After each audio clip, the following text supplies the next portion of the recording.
Olá pessoal, tudo bem?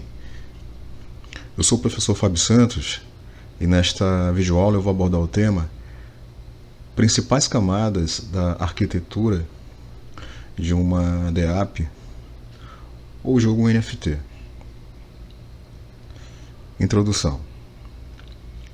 Pessoal, a arquitetura de uma DApp ou de um jogo NFT pode parecer confusa para quem está começando a programar aplicações e jogos para o Web3.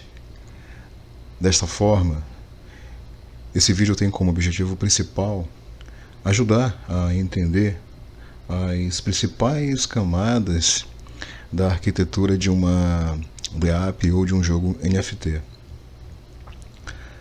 E aí, pessoal, para facilitar o entendimento, será mostrado qual é a diferença entre a arquitetura de uma app, ou seja, de uma aplicação baseada em Web 2.0, e de uma DApp, o jogo NFT, voltados para a Web 3. Beleza? Arquitetura baseada em Web 2.0. Pessoal, a arquitetura de uma aplicação baseada em Web 2.0 consiste em 3 camadas. A camada de banco de dados, a camada de back-end, a camada de front-end. Ok? Eu vou explicar cada uma dessas camadas.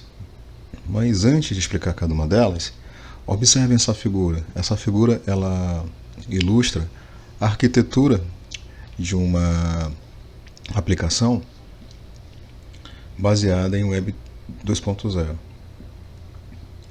Essa arquitetura ela mostra que uma aplicação baseada em Web 2.0 ela é composta pela camada de front-end, pela camada de back-end e pelo banco de dados. E a comunicação entre o front-end e o back-end é viabilizada através do protocolo HTTP. Um detalhe importante: o front-end ele pode estar localizado, por exemplo, no smartphone do usuário ou no seu notebook, enquanto que o back-end normalmente ele fica localizado em um servidor, onde nesse servidor roda o servidor web responsável por executar o back-end. Ok? E o back-end ele faz uso de uma API. API que significa Application Programming Interface, que é um mecanismo que viabiliza ao front-end invocar funções que foram implementadas no back-end. Beleza? Então é importante ressaltar que a arquitetura de uma aplicação baseada em Web 2.0, o back-end ele é um back-end centralizado. Ele fica localizado num servidor de uma forma centralizada. Esse servidor ele concentra a aplicação que implementa o back-end.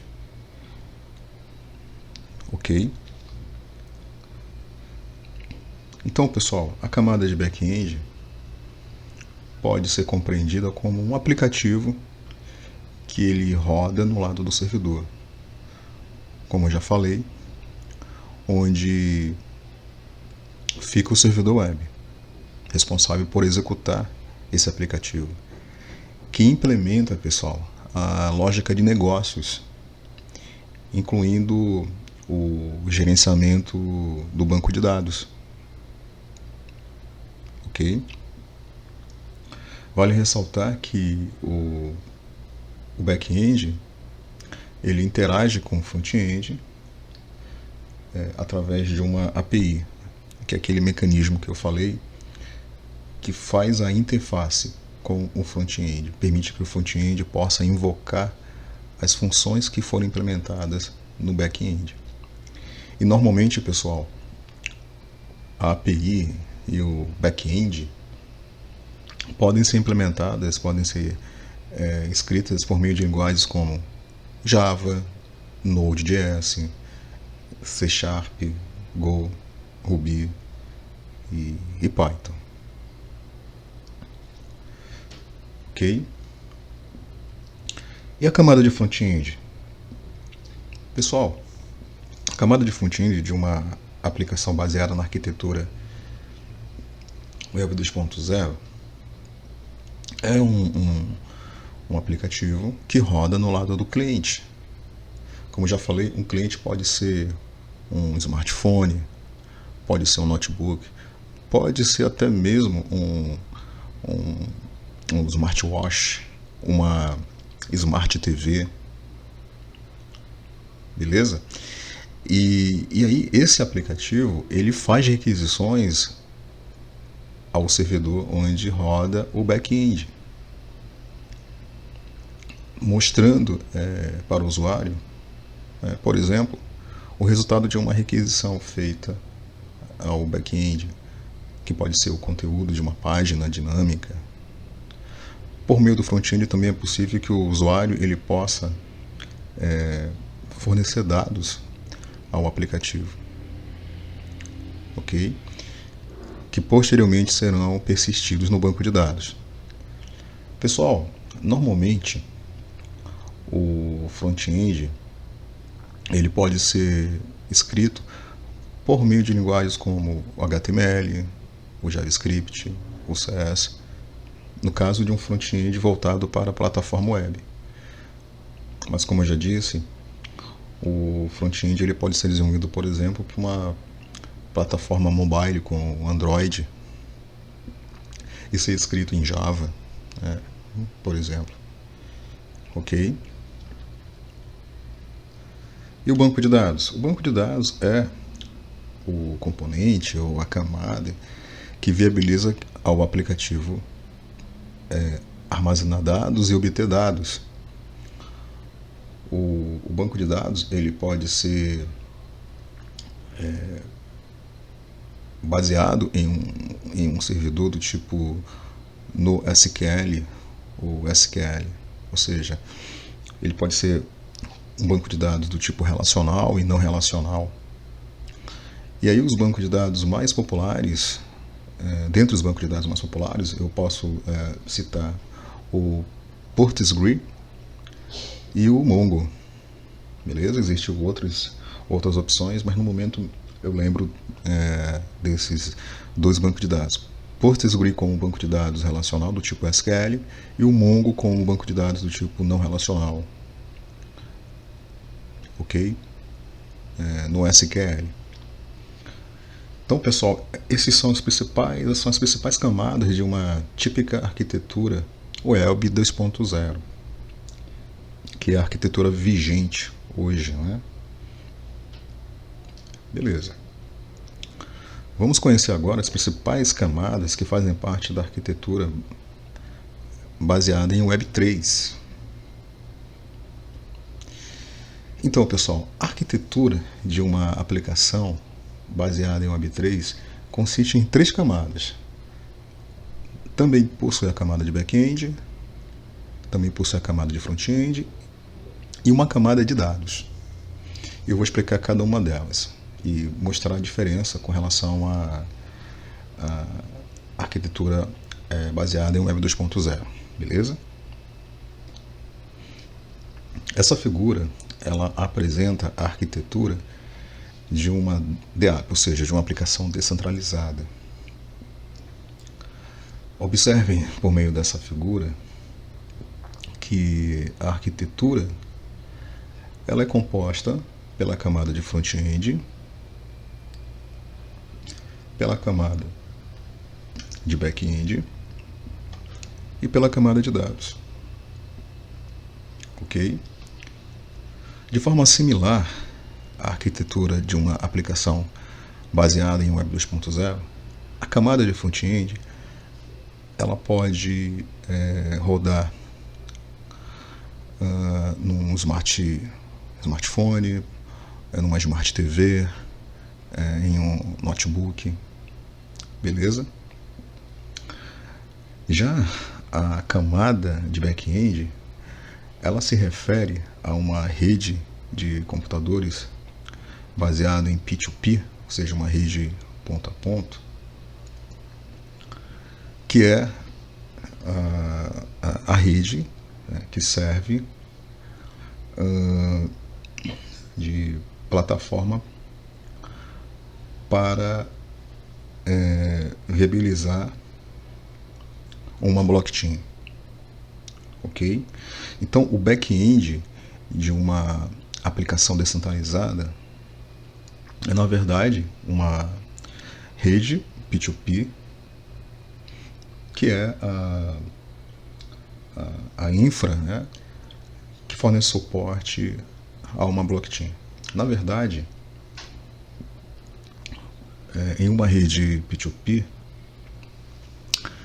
em cada peer dessa rede haverá, né, uma blockchain. Então aqui tem um peer, onde tem a blockchain, aqui tem um outro peer que está conectado com o peer anterior, onde roda uma outra blockchain, certo? Aqui mais um peer que está conectado aos demais peers que fazem parte dessa rede P2P, onde em cada peer, como eu já falei, tem uma blockchain. Tudo bem? Na verdade, o que tem em cada peer é uma réplica, né? É uma réplica de uma blockchain. E um outro detalhe importante também é que em cada peer, além de ter a blockchain, tem o smart contract, né? O smart contract. Então, quando a gente desenvolve um smart contract, compila e faz o deploy, ou seja, a implantação do smart contract, deverá fazer, né, o upload do smart contract para o peer, né, de uma rede de computadores baseada nesse paradigma P2P. E uma vez que esse smart contract ele é implantado em um peer, ele é replicado nos demais peers que fazem parte dessa rede. Ok? Em cada peer também tem uma máquina virtual, que é o componente responsável por executar o smart contract e por viabilizar que o peer ele seja uma máquina de estado, que ele possa manter uma máquina de estado com relação ao smart contract, que pode mudar de estado ao longo do tempo, ok? Na sequência, observem a camada de dados, né, que eu vou falar um pouco mais para frente. A camada de dados ela se refere a uma rede também do tipo P2P, uma rede descentralizada, que permite o armazenamento de arquivos que servem de recursos para uma aplicação descentralizada. Por exemplo, imagens correspondentes a token NFT. Essas imagens, os arquivos correspondentes, podem ser armazenados numa camada de dados ou numa rede P2P, ok? Ou os metadados, os arquivos metadados correspondentes às imagens dos tokens NFT. Até mesmo o próprio front-end, os arquivos correspondentes às páginas, por exemplo, que fazem parte de um front-end, podem ser armazenados na camada de dados e depois solicitadas pelo front-end, ok? Então essas são as três principais camadas, e para viabilizar a comunicação entre a camada de front-end e a camada de back-end, usa-se uma biblioteca ou um SDK que fornece suporte à integração ou à comunicação entre o front-end e o back-end. Permite que o front-end possa, por meio dessa biblioteca invocar as funções que foram implementadas lá no Smart Contract. Ok? Vou falar sobre algumas dessas bibliotecas aqui nessa figura. É possível observar uma delas, muito conhecida, muito utilizada, que é a ELB3JS. Tem outras opções. Ok? E aí a biblioteca ELB3JS, implementada em JavaScript, ela é na verdade uma biblioteca que implementa um código invólucro do padrão RPC JSON, que é o padrão de solicitação de chamadas remotas empregado pela plataforma Interior, ok? Também empregado pela plataforma Binance Smart Chain. E aí essas bibliotecas elas servem, como eu já falei, como um código invólucro que fornece para o desenvolvedor funções de alto nível para que ele possa usar para viabilizar a comunicação entre o front-end e o back-end. E mais um detalhe importante com relação a essa comunicação. Torna-se necessário a utilização de um provedor. O provedor é uma porta de entrada, um gateway, que viabiliza que o front-end possa, por meio de uma biblioteca, estabelecer uma comunicação com um peer que faz parte da rede P2P do back-end. Então, aqui eu coloquei alguns exemplos de provedores, o Infura, o Alchemy, o QuickNode.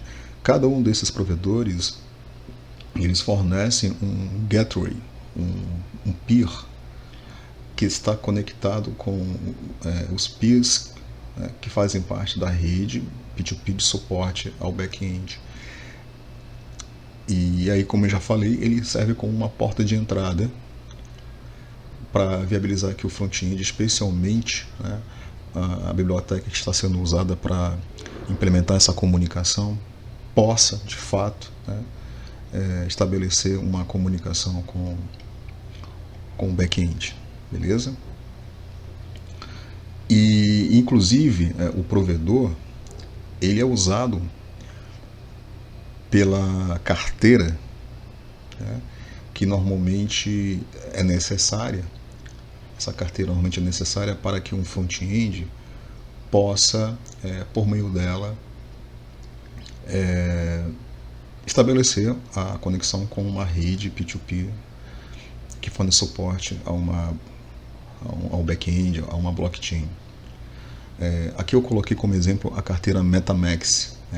A carteira MetaMask, observem que ela está conectada aqui com um provedor, normalmente um Infura, e ela é usada para viabilizar que o front-end possa estabelecer uma conexão, repito, com uma rede de uma plataforma blockchain. Ao mesmo tempo, ela permite controlar as movimentações ou as transações correspondentes a uma determinada conta. Ok?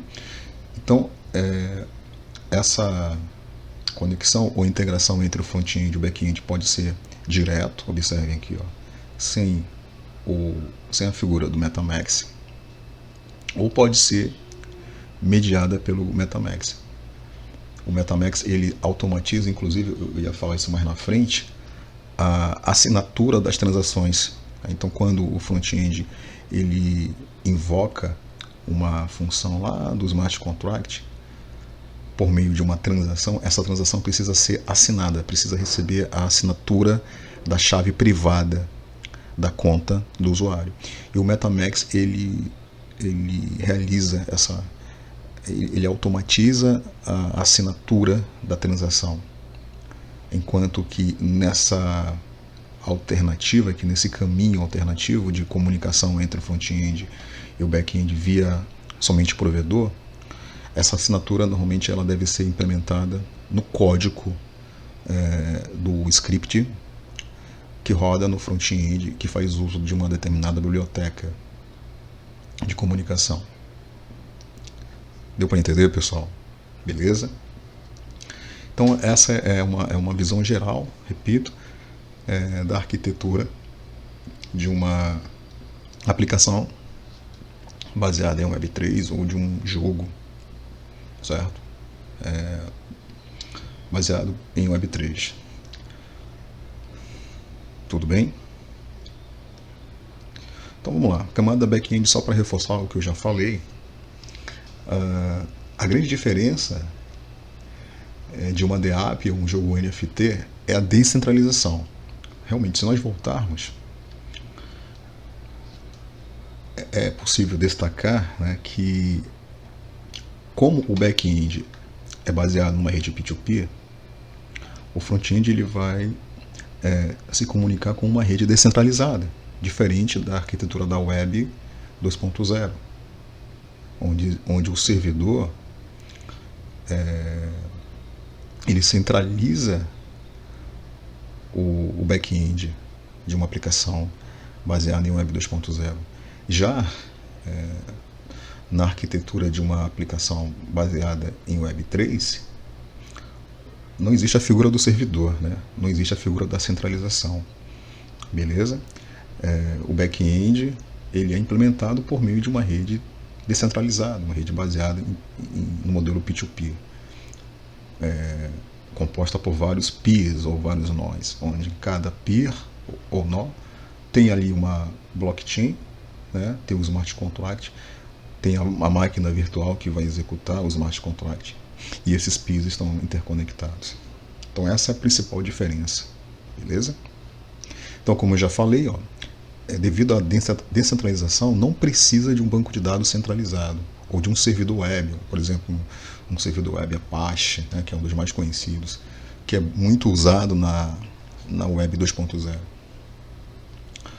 certo? Então, uma rede descentralizada, do tipo rede P2P, é usada para distribuir a implantação da lógica de negócios entre os peers da rede de computadores. Então, essa lógica de negócios, pessoal, em uma aplicação baseada em Web 2.0, essa lógica de negócios ela é implementada numa aplicação que roda no servidor web, e ela concentra, né, a lógica de negócios da aplicação. Em uma aplicação descentralizada, essa lógica de negócios ela é implementada através de contratos inteligentes que serão implantados, ou seja, o deploy, né, desses contratos será feito entre os peers da rede de computadores, ou seja, rede de computadores que fornece suporte a uma plataforma baseada em blockchain. Então, se nós voltarmos aqui à figura, é exatamente o que eu havia falado antes. O smart contract ele implementa a lógica de negócios da aplicação descentralizada. E aí, quando a gente faz o deploy do smart contract, na verdade nós estamos fazendo um deploy do smart contract entre os peers que fazem parte da rede P2P, né? Beleza?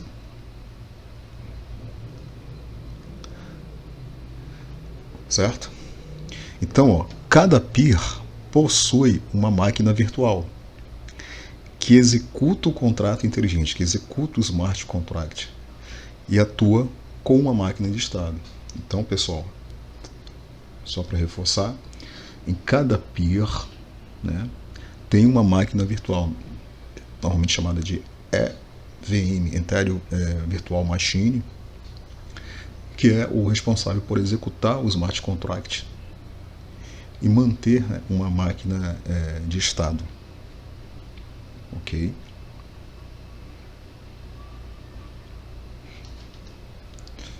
Beleza? Então, possui uma máquina virtual, né, que executa o contrato inteligente e atua como uma máquina de estado. Beleza. Camada de front-end de uma DApp, de uma aplicação descentralizada, um jogo NFT.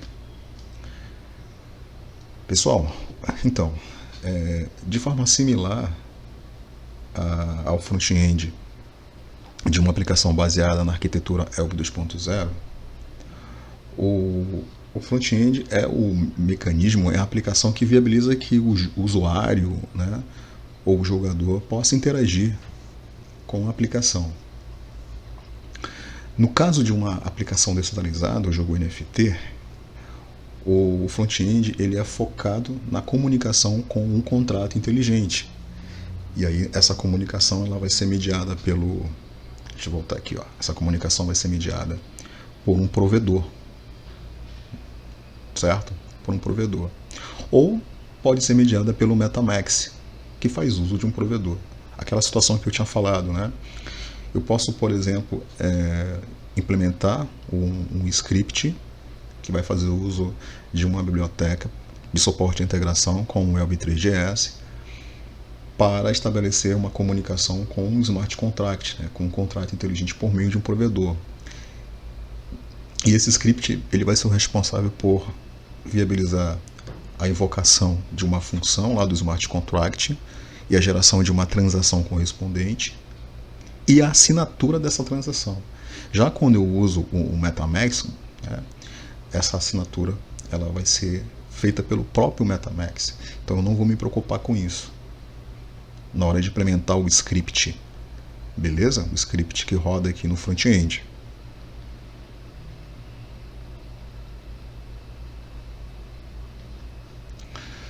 Tudo bem?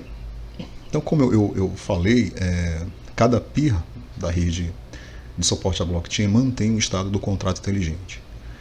Desse modo, para o front-end se comunicar com um contrato inteligente, é necessário se comunicar com o peer, onde o mesmo foi implantado, por meio de um provedor. Então, o provedor, observe, ó, ele faz a interface entre o front-end e um determinado peer da rede P2P, onde o smart contract foi implantado.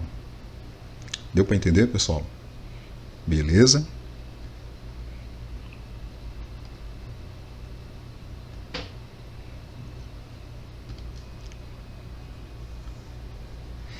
E como eu já falei, para viabilizar a comunicação, né, entre o front-end e um determinado peer, deve ser usado um provedor, como o Infura, o Alchemy, o QuickNode, né, são alguns provedores que podem ser utilizados. E eu coloquei isso lá na figura, ó.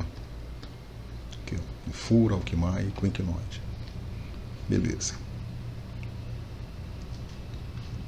Mas também, pessoal, existe uma alternativa que é você configurar, né, vocês configurarem o seu próprio peer, ou seja, criar um peer, né, transformar a sua máquina em um peer que vai fazer parte da rede P2P que fornece suporte a uma plataforma baseada em blockchain.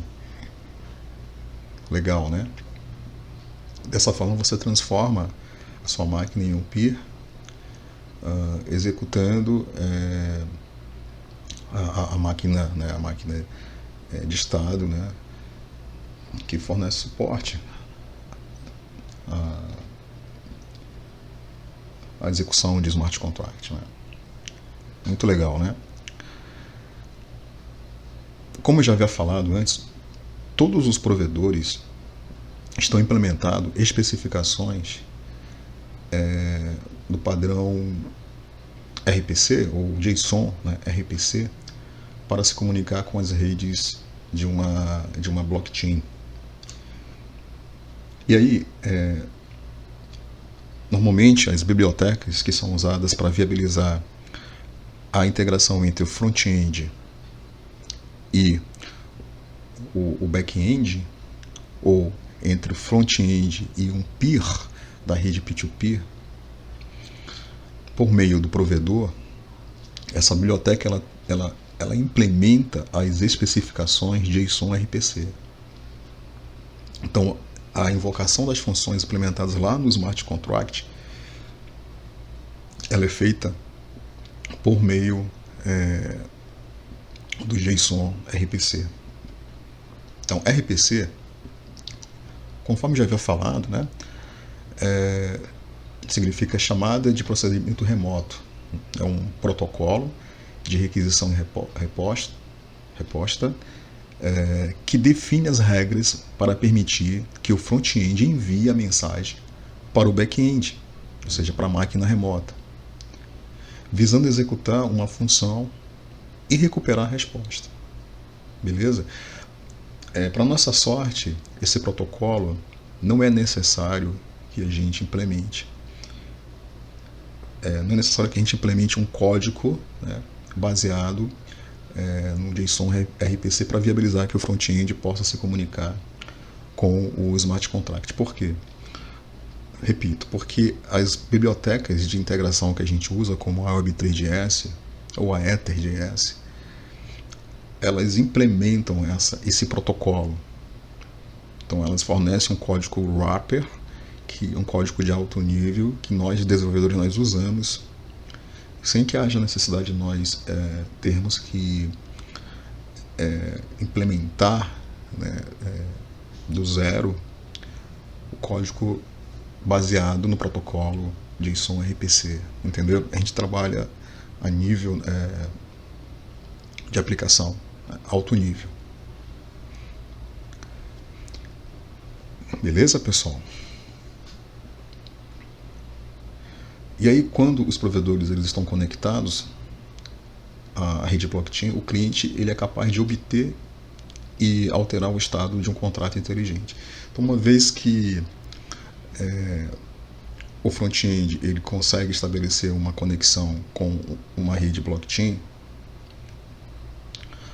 por meio de um provedor, fazendo uso do JSON RPC, vai ser possível que o front-end ele possa invocar funções implementadas no contrato inteligente e, consequentemente, obter ou alterar o estado do contrato inteligente. Beleza? E aí um detalhe muito importante, que todas as requisições de transações do front-end, elas precisam ser assinadas com a chave privada do cliente, que é aquela situação que eu tinha falado, né, antes, onde essa assinatura ela pode ser feita por meio do MetaMask, mediada pelo MetaMask. O MetaMask ele faz isso, ou a gente pode implementar um código no script do front-end que vai viabilizar que o front-end possa fazer requisições de transações ao back-end. E a gente pode implementar isso na mão, né, de forma programável. Beleza? Então, cada transação, um detalhe importante, cada transação de escrita custará para um cliente uma taxa de gás.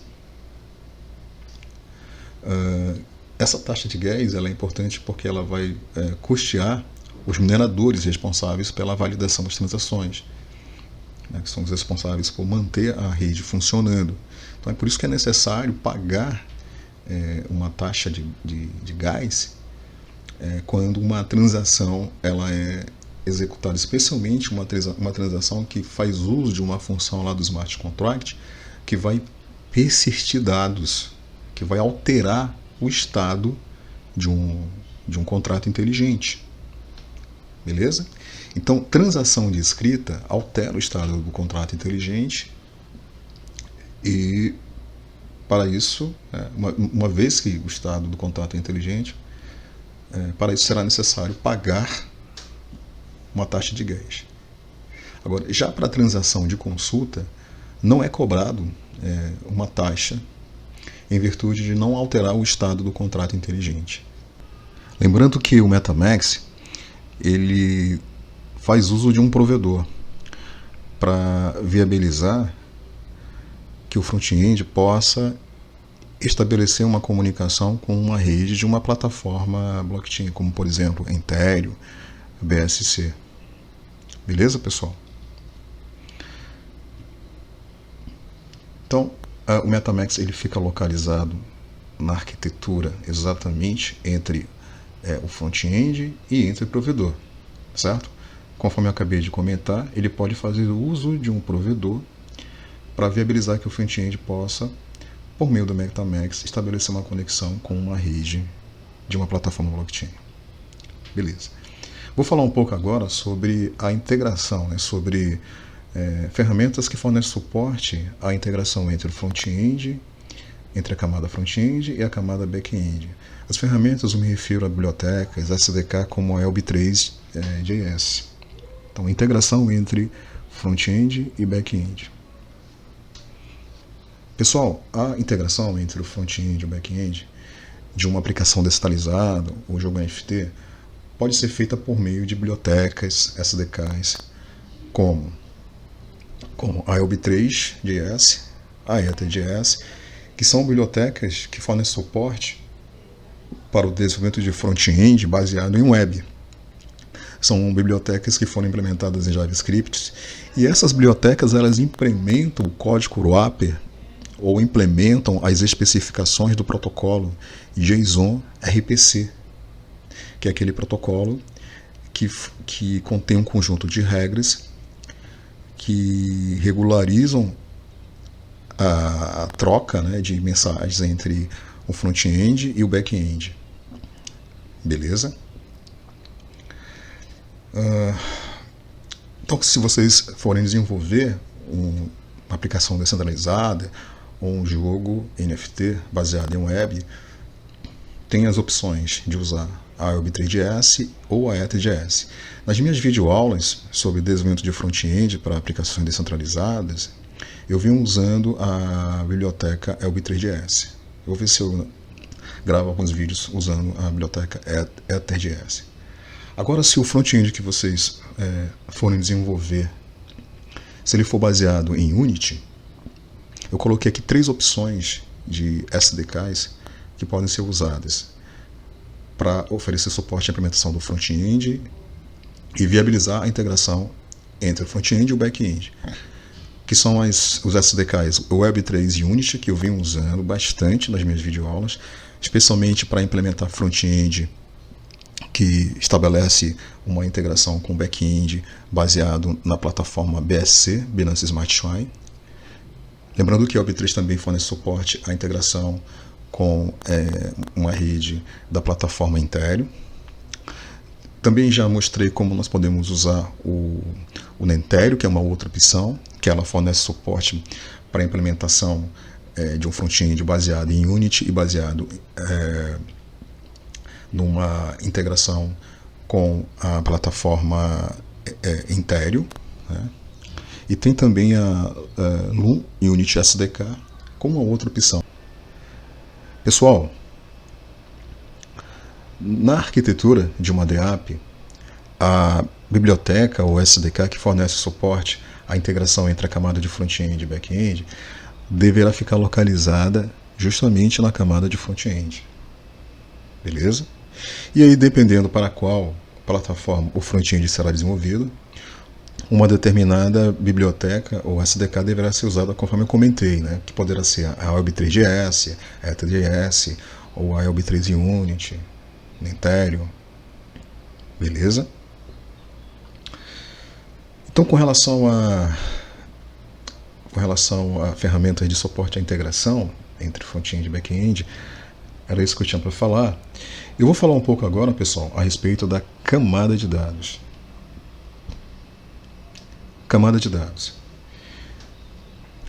Pessoal, uma aplicação descentralizada, ela normalmente precisa fazer uso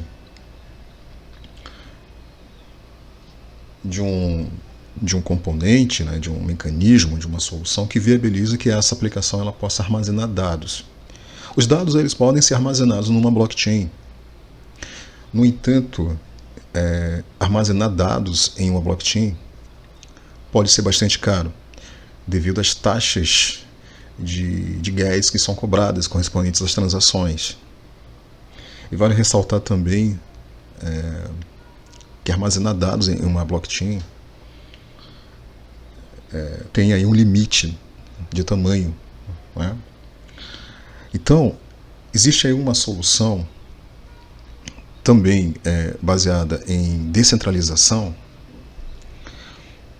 que nós podemos empregar para armazenar dados, especialmente armazenar arquivos estáticos, armazenar recursos que fornecem suporte à nossa aplicação descentralizada, ao nosso jogo NFT, como por exemplo imagens, arquivos correspondentes a imagens, vídeos, metadados, ok? Dentre esses serviços baseados em rede P2P, baseados em um armazenamento descentralizado, é possível citar aqui o IPFS e o Swarm, ok? Ambos os serviços foram criados para oferecer o suporte ao armazenamento de dados, de arquivos, de recursos de uma forma descentralizada. Beleza? O IPFS, eu já falei um pouco a respeito dele em outras videoaulas. É um protocolo de sistema de arquivos que permite armazenar dados em uma rede P2P. Ok? Vale ressaltar que atualmente os navegadores para o Web 2.0 não fornecem suporte ao IPFS. E recentemente um navegador que é compatível com a Web 3, que é o Brave, ele passou a fornecer suporte ao IPFS. Okay? Ele passou a usar gateways, ou seja, os provedores, para conectar a uma determinada rede blockchain. Muito legal, né? Então, por meio do Brave é possível acessar recursos que estão armazenados numa rede IPFS. Quando eu falo recursos, eu me refiro a páginas estáticas, a imagens, aos componentes que fazem parte de um front-end. Inclusive, em aulas passadas eu ensinei como hospedar o front-end de uma aplicação descentralizada ou de um jogo NFT no IPFS. Beleza?